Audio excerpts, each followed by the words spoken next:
बच्चों, समाजशास्त्र की पिछली क्लास में हमने पर्यावरण के अर्थ और परिभाषा की जानकारी प्राप्त की थी। इस क्लास में हम पर्यावरण के प्रमुख प्रकार एवं संपूर्ण पर्यावरण का वर्गीकरण जानेंगे। पर्यावरण के भेदों के विषय में विद्वानों के मतों में भिन्नता है। कुछ प्रमुख वर्गीकरण जो है वो इस प्रकार हैं। आगबर्न एवं नेमकाक के अनुसार, इनके अनुसार पर्यावरण दो प्रकार का होता है। नंबर 1 प्राकृतिक पर्यावरण, नंबर 2 मनुष्यकृत पर्यावरण।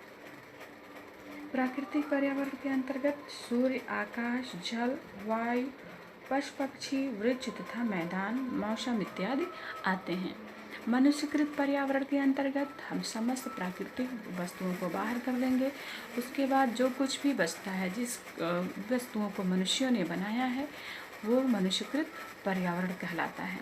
मनुष्यकृत पर्यावरण को संस्कृति या सामाजिक विरासत भी कहा जाता है। इसके बाद गिलिन एवं गिलिन ने भी पर्यावरण के दो भेद बताए हैं, प्राकृतिक पर्यावरण एवं सामाजिक सांस्कृतिक पर्यावरण। नंबर 3 है मैकाइवर एवं पेज। इन्होंने पर्यावरण के निम्न 3 भेद बताए हैं, भौतिक पर्यावरण, आर्थिक पर्यावरण एवं सामाजिक पर्यावरण। चलिए इसे हम थोड़ा सा समझ लेते हैं। भौतिक पर्यावरण के अंतर्गत पृथ्वी, जल, पर्वत, वायु, मैदान, मरुस्थल आदि आते हैं। भौतिक पर्यावरण निम्नलिखित 3 प्रकार का होता है। भौगोलिक, जो भौतिक वस्तुएं मनुष्य के नियंत्रण से बाहर हैं, वो भौगोलिक पर्यावरण के अंतर्गत आती हैं। नंबर 2 जलवायु संबंधी, इसमें जलवायु तथा इससे संबंधित तत्वों का समावेश होता है। नंबर 3 नियंत्रित भौगोलिक, जिन भौगोलिक तत्वों का मनुष्य नियंत्रित कर लिया है वो सब भौगोलिक पर्यावरण के नियंत्रित स्वरूप के अंतर्गत आती हैं। नंबर 2 है आर्थिक पर्यावरण, संपत्ति, उत्पादन, विनिमय, वितरण, उपभोग आदि अनेक संस्थाएं आर्थिक वातावरण में आती हैं। नंबर 3 है सामाजिक पर्यावरण, सामाजिक संबंधों से उत्पन्न होने वाली समस्त प्रथाएं, परंपराएं, रीति रिवाज एवं परंपराएं सामाजिक पर्यावरण के अंतर्गत आती हैं। इसके बाद लैंडिस हैं। इन्होंने पर्यावरण के 3 प्रकार बताए हैं। नंबर 1 प्राकृतिक पर्यावरण, नंबर 2 सामाजिक पर्यावरण, नंबर 3 सांस्कृतिक पर्यावरण। सामाजिक पर्यावरण के अंतर्गत पहला पॉइंट हमारा है प्राकृतिक पर्यावरण। इसके अंतर्गत प्राकृतिक शक्तियाँ एवं वस्तुएं आती हैं जिसका निर्माण प्रकृति ने स्वयं किया है। सामाजिक पर्यावरण के अंतर्गत मानवीय संबंधों से निर्मित समूह, संगठन, समाज, समुदाय, समिति व संस्था आदि आते हैं। सांस्कृतिक पर्यावरण के अंतर्गत संस्कृति द्वारा प्रदत्त धर्म, नैतिकता, प्रथाएं, लोकाचार, कानून, व्यवहार, प्रतिमान आदि को सम्मिलित किया जाता है, जिसके अनुरूप मनुष्य अपने को ढालने का प्रयास करता है। ये हमारे पर्यावरण का संपूर्ण वर्गीकरण है। अगली क्लास में हम इससे आगे पढ़ेंगे। कक्षा 12 समाजशास्त्र की क्लास में आज हम भौगोलिक पर्यावरण का सामाजिक जीवन पर प्रभाव पढ़ेंगे। पर्यावरण वह सब कुछ है जो हमें प्रभावित करता है और हमें चारों ओर से घेरे रहता है।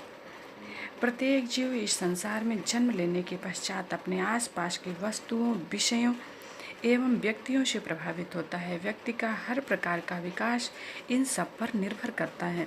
इन सब प्रभाव डालने वाले कारकों को ही पर्यावरण कहा जाता है। बकल ने कहा है, मनुष्य के व्यवहार से लेकर सभ्यता, धर्म तथा विज्ञान तक सभी दशाएं भौगोलिक पर्यावरण का ही परिणाम है। इसलिए समाजशास्त्र में मानव का अध्ययन पर्यावरण के संदर्भ में ही किया जाता है।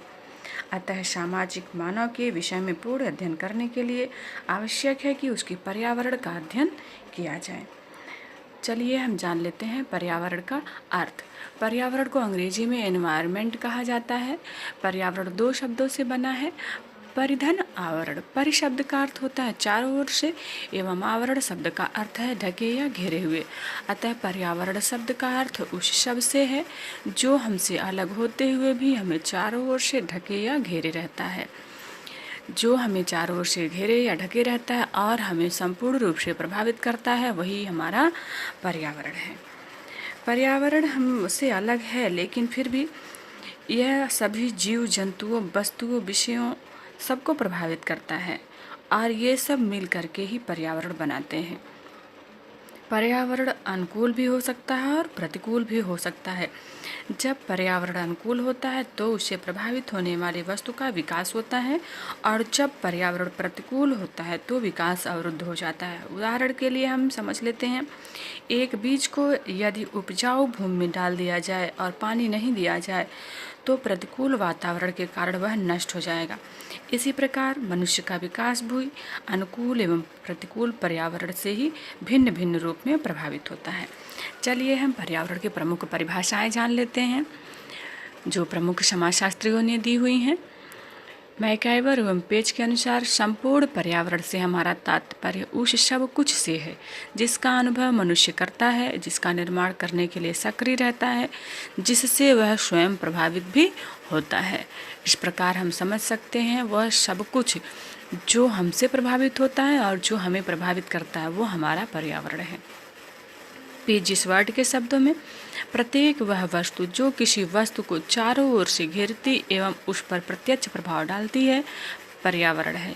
इसी प्रकार ये राश के शब्दों में पर्यावरण कोई बाह्य शक्ति है जो हमें प्रभावित करती है। इसी प्रकार से अन्य समाजशास्त्रियों ने भी अपनी परिभाषाएं दी हुई हैं। उपर्युक्त परिभाषाओं द्वारा हम समझ सकते हैं कि वास्तव में पर्यावरण एक विस्तृत अवधारणा है। इसके विभिन्न रूप एवं प्रभाव हैं।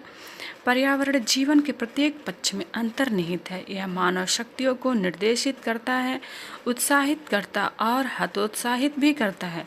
यह उसकी वाणी को मोड़ देता है और उसके संगठन को सूक्ष्म रूप से परिवर्तित करता है। केवल इतना ही नहीं बल्कि इससे भी अधिक या उसके अंदर निवास करता है, या उसके मस्तिष्क और मांसपेशियों में अंकित है, क्योंकि हमारे विकास में हमारे पर्यावरण का बहुत ही महत्वपूर्ण योगदान होता है। पर्यावरण की जो संकल्पना है उसको 2-4 पंक्तियों में हम और अधिक स्पष्ट कर लेते हैं। पर्यावरण जीवधारियों का निवास क्षेत्र है। पर्यावरण में पार्थिव एकता पाई जाती है। पर्यावरण में क्षेत्रीय विविधता होती है। पर्यावरण में परिवर्तन की प्रक्रिया निरंतर होती है। पर्यावरण भौतिक तथा जैविक तत्वों का समूह है जो अपार शक्ति के भंडार हैं। पर्यावरण में विशिष्ट भौतिक प्रक्रिया क्रियाशील रहती है। पर्यावरण स्वयं पूर्ति तथा स्वयं नियंत्रित प्रणाली पर आधारित होता है। इस प्रकार से हम समझ सकते हैं कि हमारा पर्यावरण हमें संपूर्ण रूप से प्रभावित करता है। परिभाषा के लिए एक शब्दों में हम जान सकते हैं, जो कुछ भी हमें चारों ओर से घेरे हुए है और हमें संपूर्ण रूप से प्रभावित करता है वही हमारा पर्यावरण है।